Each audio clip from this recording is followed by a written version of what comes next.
At his marriage rally, the national marriage rally. This guy is a fighter. He's relentless.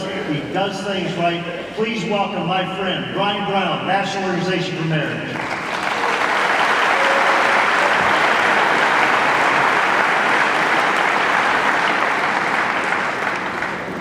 Great to be back in Iowa.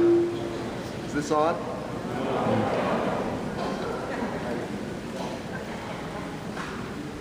There's more than one way to skin a cat. It's great to be back in Iowa. It's great to be standing up here with Bob Vanderplatz. Let's give him a round of applause for all that he's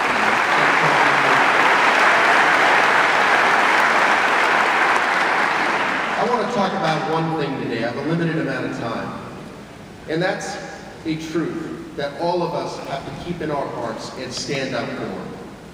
And that is that we are called for the time that we live in to not just get by, to not just make our way through it, but to be heroes, to be champions in whatever walk of life we are in standing up for the truth. And that truth, for those of us that are Christians, we know in our hearts the way, the truth, and the life.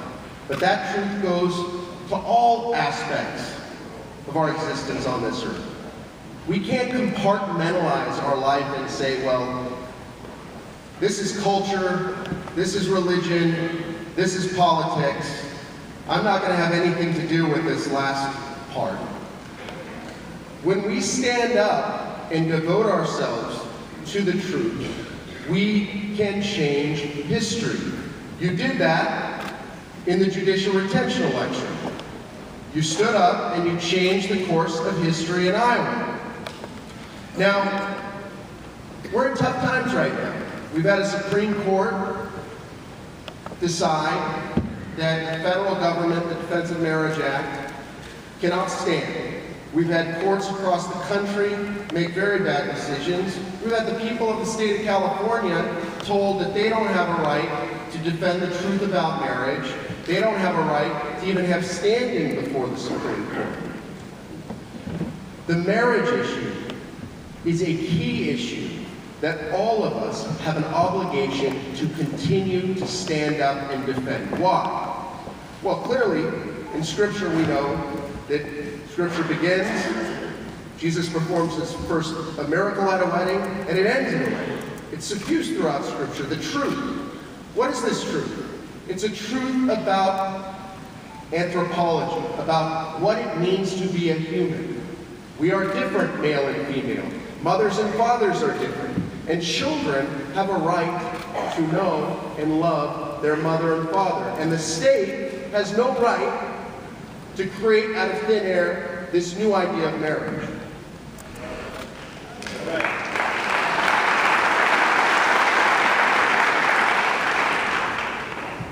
Being a hero for this idea means that in all walks of life, we have an obligation to stand up and speak the truth about this. And we've seen repeatedly that standing up and speaking the truth about marriage can lead to some folks attacking you, some folks calling you bad names, some folks threatening you. That's the world we live in.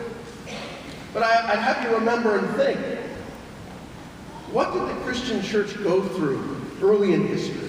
How many martyrs did we have? Who were the people who stood up against the lie of the Colosseum, that human beings could be treated as means for other people's enjoyment? Death was something to be displayed. Christians stood up and said no. Or with slavery, people like William Wilberforce. Were they treated kindly by the establishment? No, they were not. They were mocked. They were made fun of. But Wilberforce stood for the truth, and eventually the slave trade was banned. And with the civil rights movement, those who say with a straight face, keep your religion within the four walls of your church. Keep your morality within the four walls of your church. We don't want to hear about your ideas about marriage. They're bigoted. If you want to believe that, that's fine, but keep it to yourself. Well, would we have had the civil rights movement had not pastors, priests, religious leaders stood up and said clearly with a unified voice that there is a truth about human nature. That truth is that human beings should not be treated differently based upon the color of their skin, that we're all created in the image and dignity of God, and that governments that undermine this dignity are wrong. When Dr. King says in his letters from Birmingham prison, a law that is not a moral law is no law at all. How do you square this with this new view we hear time and time again, that we are to keep our faith within the four walls of our church?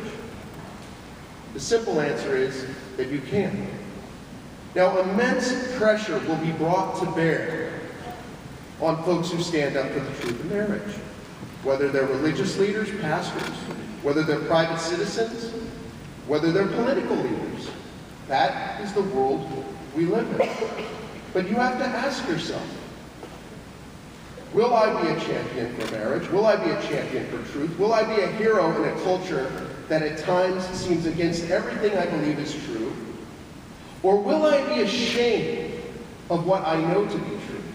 Because I tell you, that is something to truly be ashamed of. To be ashamed of knowing the truth, but being unwilling to stand up for it. And I've seen this time and time again. We just in Iowa saw a business owner who has wedding events say, I can't, because of my religious beliefs, have a same-sex marriage wedding event at my place of business. What happened? They have been sued. Adoption providers told that they can no longer place the most needy children for adoption simply because, according to their true understanding of marriage, they will not place children with same-sex couples. Sued in Massachusetts, in Illinois, put out of business.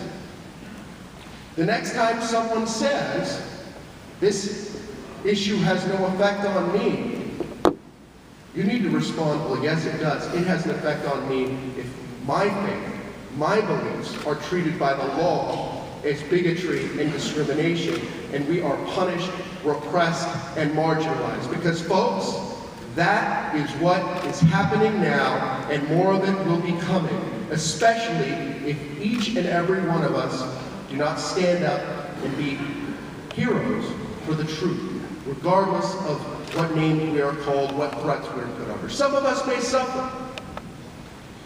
So what simple things can you do? Well, don't be cowed, don't be silenced, at work or anywhere else, in speaking the truth about marriage. Support candidates who are true champions. The National Organization for Marriage has had a marriage pledge last election cycle in which almost all of the major Republican candidates signed the pledge. We did not endorse a candidate because there was so much support for marriage. Well, guess what? That's not enough. Beginning now, we're going to again do a pledge, but we are going to endorse the candidate who stands up and is willing to boldly proclaim the truth about marriage. No more can we just accept words. We need actions from our leaders, actions to protect this truth. And finally, a number of businesses are taking your money and then turning around and using it to advance a lie about marriage. We need to be careful about where we spend our money. Companies like Starbucks that are spending your money in promoting same-sex marriage around the world. We have the power in our hands, folks. It's our money. Let's be careful where we spend it. Let's know where people stand. We can change this country by simply, boldly, lovingly proclaiming the truth about marriage in our everyday lives, in our economic transactions, and in political life. God bless you all.